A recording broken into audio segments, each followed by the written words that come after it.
ऐसा प्रश्न जो हर संवेदनशील हृदय को भीतर से झकझोर देता है।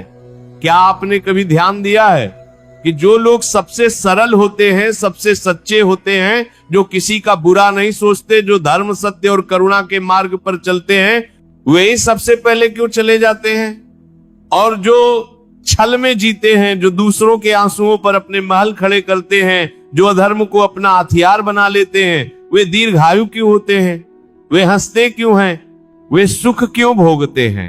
जब एक माँ हर दिन भगवान से प्रार्थना करती है और उसी का बेटा सबसे पहले चला जाता है, जब एक ईमानदार व्यक्ति पूरे जीवन संघर्ष करता है और एक बेईमान व्यक्ति ऐश्वर्य में डूबा रहता है, तब मन के भीतर से एक आवाज उठती है, हे प्रभु, क्या धर्म का फल केवल दुख है? क्या सच्चाई की कीमत आंसू ही है? क्या अच्छा होना इस संसार में अपराध है? यदि ईश्वर न्यायकारी है तो फिर यह संसार इतना अन्यायी क्यों दिखाई देता है? आज गरुड़ ने यही प्रश्न भगवान श्री कृष्ण से पूछा और जो उत्तर मिला वह केवल एक कथा नहीं है, वह हर उस व्यक्ति के लिए है जो अच्छे होकर भी टूटा है, जो सच्चा होकर भी ठुकराया गया है, जो धर्म पर चलकर भी अकेला रह गया है। क्योंकि जो आज आपको अन्याय लगता है वो वास्तव में दंड नहीं बल्कि मुक्ति की तैयारी हो सकता है। सुनिए, क्योंकि यह उत्तर आपके दुख को अर्थ देगा, आपके विश्वास को संभालेगा और शायद आपकी आत्मा को शांति भी दे जाए। एकांत में शांति छाई हुई थी, आकाश निस्तब्ध था, वायु भी मानो थम गई थी। उसी मौन में गरुड़ ने करुण और व्याकुल स्वर में भगवान श्री कृष्ण की ओर देखा और कहा, हे प्रभु, मेरे हृदय में एक ऐसा प्रश्न उठता है जो मुझे भीतर तक विचलित कर देता है। मैं इस संसार को देखता हूं, लोगों के जीवन को देखता हूं और बार बार यही पाता हूं कि जो लोग सरल होते हैं, सच्चे होते हैं, जो धर्म, सत्य और रस सेवा के मार्ग पर चलते हैं, उनकी मृत्यु शीघ्र हो जाती है। वहीं जो लोग छल, कपट और अधर्म में जीवन बिताते हैं, वे दीर्घायु होकर सुख भोगते दिखाई देते हैं। ऐसा क्यों है प्रभु? क्या धर्म का फल केवल दुख ही है? क्या सत्य का मार्ग पीड़ा के लिए ही बना है? गरुड़ की आंखों में प्रश्न ही नहीं, पीड़ा भी थी। तब भगवान श्री कृष्ण ने मंद मुस्कान के साथ उसकी ओर देखा। उस मुस्कान में करुणा थी, आश्वासन था और अनंत धैर्य था। श्री कृष्ण बोले, गरुड़, ये प्रश्न नया नहीं है। ये प्रश्न हर उस आत्मा के हृदय में उठता है जो संवेदनशील होती है, जो दूसरों के दुख को देखकर भीतर से कांप जाती है। परंतु स्मरण रखो, मनुष्य जो देखता है वही पूर्ण सत्य नहीं होता। ये संसार न्यायालय नहीं है, ये कर्म भूमि है। यहां जो दिखाई देता है वही अंतिम निर्णय नहीं होता। यहां घटनाएं दिखती हैं पर उनके पीछे का कारण दिखाई नहीं देता। हे गरुड़, मनुष्य को केवल कर्म करने का अधिकार है। फल कब मिलेगा, कैसे मिलेगा, कितना मिलेगा और किस रूप में मिलेगा, यह सब मेरे विधान में है। जब तक मनुष्य इस रहस्य को नहीं समझता तब तक उसके मन में प्रश्न, शंका और पीड़ा बनी रहती है। श्री कृष्ण कुछ क्षण रुके, फिर बोले, गरुड़, जिस प्रकार कोई विद्यार्थी अपनी पढ़ाई समय से पहले पूरी कर लेता है, परीक्षा उत्तीर्ण कर लेता है और आगे की कक्षा में चला जाता है, उसी प्रकार जो आत्मा अपने कर्मों का क्षण शीघ्र चुका देती है, उसे इस संसार में अधिक समय तक रोका नहीं जाता। अच्छे लोग जल्दी इसीलिए चले जाते हैं क्योंकि उनका लेखा जोखा पूर्ण हो जाता है। उनकी मृत्यु दंड नहीं होती, वह मुक्ति की तैयारी होती है। जिसे संसार अंत मानता है वह आत्मा के लिए आरंभ होता है।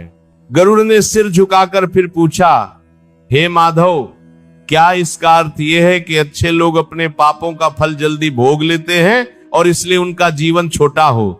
श्री कृष्ण ने गंभीर लेकिन अत्यंत कोमल स्वर में उत्तर दिया, हाँ गरुड़, यही सत्य है। मैं न किसी के साथ अन्याय करता हूं और न किसी को बिना कारण कष्ट देता हूं। जो सज्जन होता है उसके भीतर स्वीकार का भाव होता है। वह अपने दुख को भी मेरी कृपा मान लेता है। वह ये नहीं कहता कि मेरे साथ ही क्यों हुआ, बल्कि ये सोचता है कि इसमें भी कोई उद्देश्य होगा। इसी स्वीकार भाव के कारण उसके पुराने पाप और संस्कार शीघ्र नष्ट हो जाते हैं। जैसे अग्नि में डाला गया सोना तपकर शुद्ध हो जाता है, वैसे ही सज्जन आत्माएं कष्टों की अग्नि में तपकर निर्मल हो जाती हैं। उनके जीवन में आने वाला दुख दंड नहीं होता, वह शुद्धि होता है। और जब ये शुद्धि पूर्ण हो जाती है तब मैं उन्हें अपने धाम की ओर बुला लेता हूं। गरुड़, जिसे तुम असमय मृत्यु कहते हो, वह वास्तव में समय से पहले नहीं बल्कि समय पर हुआ बुलावा होता है। गरुड़ की आंखें भर आईं। उसने व्याकुल होकर कहा, हे प्रभु, फिर ये क्यों होता है कि जो पूजा करता है, जो सत्य के मार्ग पर चलता है, वही अधिक पीड़ा सहता है? ऐसा क्यों लगता है कि धर्म का मार्ग कांटों से भरा है? भगवान श्री कृष्ण का स्वर अब और गंभीर हो गया। वे बोले, गरुड़, कर्म का फल सदैव तुरंत नहीं मिलता। कभी कभी जो दुख आज दिखाई देता है वह किसी पूर्व जन्म का परिणाम होता है, और जो सुख आज किसी अधर्मी को मिल रहा है वह उसके किसी पुराने पुण्य का अंतिम अंश होता है। इस संसार में कोई भी कर्म बिना फल के नष्ट नहीं होता। समय लग सकता है, जन्म बदल सकते हैं, पर फल अवश्य मिलता है। धर्मात्मा को मिलने वाला कष्ट उसके भविष्य को उज्जवल करता है, वह उसकी आत्मा को ऊंचा उठाता है। वही पापी को मिलने वाला सुख उसके पतन की नींव बनता है। बाहर से वह सुखी दिखता है, पर भीतर से उसका पतन आरंभ हो चुका होता है। फिर श्री कृष्ण बोले, गरुड़, एक कथा सुनो। एक गांव में दो व्यक्ति रहते थे। एक मुझ में आस्था रखने वाला था, सरल और सत्यनिष्ठ। दूसरा अधर्मी था, छल और स्वार्थ में डूबा हुआ। एक दिन अधर्मी ने चोरी की, पर वह पकड़ा नहीं गया। उसी समय भक्त पर झूठा आरोप लगा, उसे अपमान सहना पड़ा। लोगों की दृष्टि में वह अपराधी बन गया। उसने कुछ नहीं कहा, उसने न क्रोध किया न प्रतिशोध लिया। उसने सब कुछ मुझे सौंप दिया। समय बीता। जब उस भक्त की मृत्यु हुई और वह यमलोक पहुंचा तो यमराज ने उससे कहा, जिस दिन तुम पर झूठा आरोप लगा था वही तुम्हारी मृत्यु का दिन था, परंतु तुम्हारे पुण्य कर्मों ने तुम्हें बचा लिया। तुम्हारा दुख तुम्हारे जीवन को बढ़ाने का कारण बना। वहीं अधर्मी के विषय में यमराज ने कहा कि उसके भाग्य में राजा बनना लिखा था, परंतु उसके पापों ने उसे चोर बना दिया। तब श्री कृष्ण बोले, गरुड़, इससे समझ लो मैं देर करता हूं, अंधेर नहीं। इसके बाद श्री कृष्ण का स्वर और भी कोमल हो गया। वे बोले, अब अंतिम सत्य को समझो। मनुष्य सोचता है कि मृत्यु के बाद सब कुछ समाप्त हो जाता है, पर वास्तविक जीवन तो देह के छूटने के बाद आरंभ होता है। यह शरीर वस्त्र है, आत्मा यात्री है। मनुष्य खाली हाथ नहीं जाता, उसके साथ उसके कर्म जाते हैं, उसकी स्मृति जाती है और उसकी चेतना जाती है। इसलिए जीवन का उद्देश्य केवल भोग नहीं है, केवल धन पद और प्रतिष्ठा नहीं है। जीवन का उद्देश्य आत्मबोध है, अपने सत्य को पहचानना है। जो आत्मा इस सत्य को समझ लेती है वह मृत्यु से भयभीत नहीं होती। उसके लिए मृत्यु अंधकार नहीं, प्रकाश का द्वार होती है।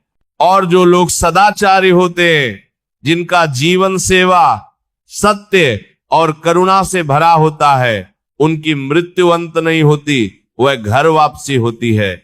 उनके लिए यह संसार एक पड़ाव मात्र होता है।